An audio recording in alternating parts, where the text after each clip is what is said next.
Saudara-saudara yang terkasih, apa kabar? Semoga dalam keadaan yang bahagia, dalam keadaan yang sehat, tidak terkena penyakit apapun, keluarga Anda pun juga dalam keadaan sehat. Begitupun dengan pekerjaan-pekerjaan Anda, ataupun tugas-tugas Anda dapat berjalan dengan baik. Tapi, kalaupun ada masalah-masalah dalam pekerjaan Anda ataupun tugas-tugas Anda, semoga semuanya bisa segera teratasi. Hari ini, kita akan merenungkan dari Injil Markus tentang benih yang ditaburkan di bebatuan, benih yang ditaburkan di semak berduri, dan benih yang ditaburkan di tanah yang subur. Benih yang ditaburkan di bebatuan, dia akan tumbuh sejenak, kemudian terkena matahari, akhirnya mati. Kemudian benih yang ditaburkan di semak berduri, pertumbuhannya akan terhimpit dengan semak berduri yang semakin besar, akhirnya pun dia akan mati. Benih yang ditaburkan di tanah yang subur, dia akan berkembang dengan baik dan pada akhirnya bisa berbuah. Kalau benih ini adalah iman kita, dan bebatuan, semak berduri ataupun tanah yang subur ini adalah hati kita, Anda memilih yang mana? Saudara-saudara yang terkasih, kehidupan kita saat ini, di pandemi saat ini, tentu ada banyak kesulitan yang dihadapi. Belum lagi ada banyak bencana juga dalam keseharian kita, di negara kita ini, pasti membuat kita menjadi goncang kehidupan kita. Pandemi ini, ataupun bencana-bencana yang terjadi, apakah membuat hati kita menjadi bebatuan, menjadi semak berduri, atau menjadi tanah yang subur, karena kita mampu mempertahankannya. Kita sadari kehidupan gereja kita menjadi berkurang.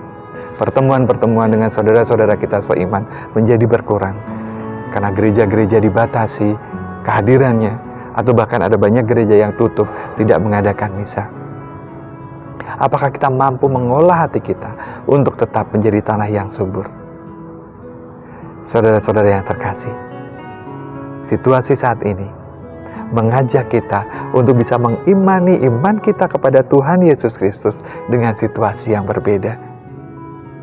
Kesulitan-kesulitan yang kita hadapi semoga tidak membuat kita semakin mengeluh dan mengeluh, tetapi kita mampu untuk bersyukur dan meminta pertolongan Tuhan untuk selalu dibantu dalam setiap kehidupan kita. Pertumbuhan iman kita semoga tidak mati karena kita tidak bisa berangkat ke gereja, atau karena kita hanya mengikuti misa melalui online. Tapi kita tetap menumbuhkan kehidupan kita, iman kita, melalui keyakinan kita akan penyertaan Tuhan dalam kehidupan kita sehari-hari.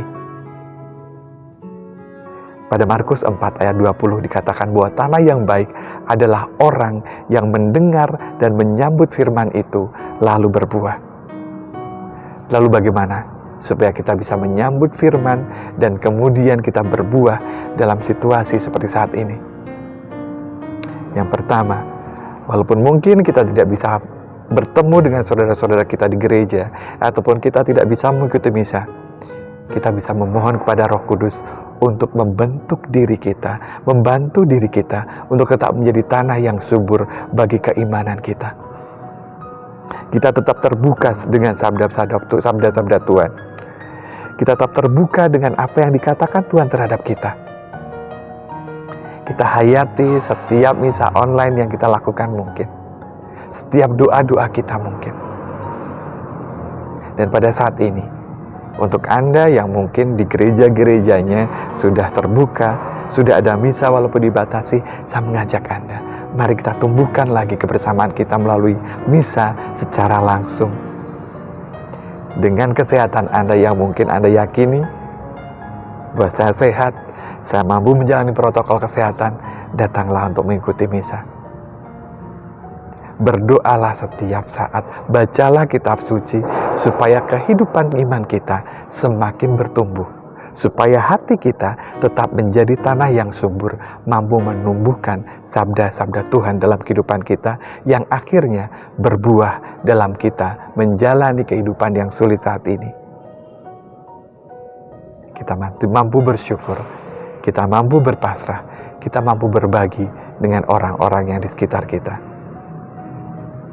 Pandemi ini bukan penghalang untuk kita tetap menjadikan diri kita menjadi anak-anak Allah yang mampu menjadi terang untuk orang-orang di sekitar kita, apapun keadaannya.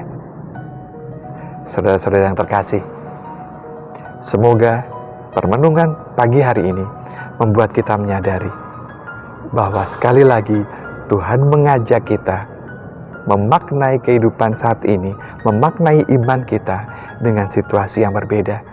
Tetapi kita tetap mampu menjadi tanah yang subur untuk mengembangkan iman kita akan Kristus dan akhirnya berbuah kasih untuk diri kita dan juga untuk orang-orang yang ada di sekitar kita.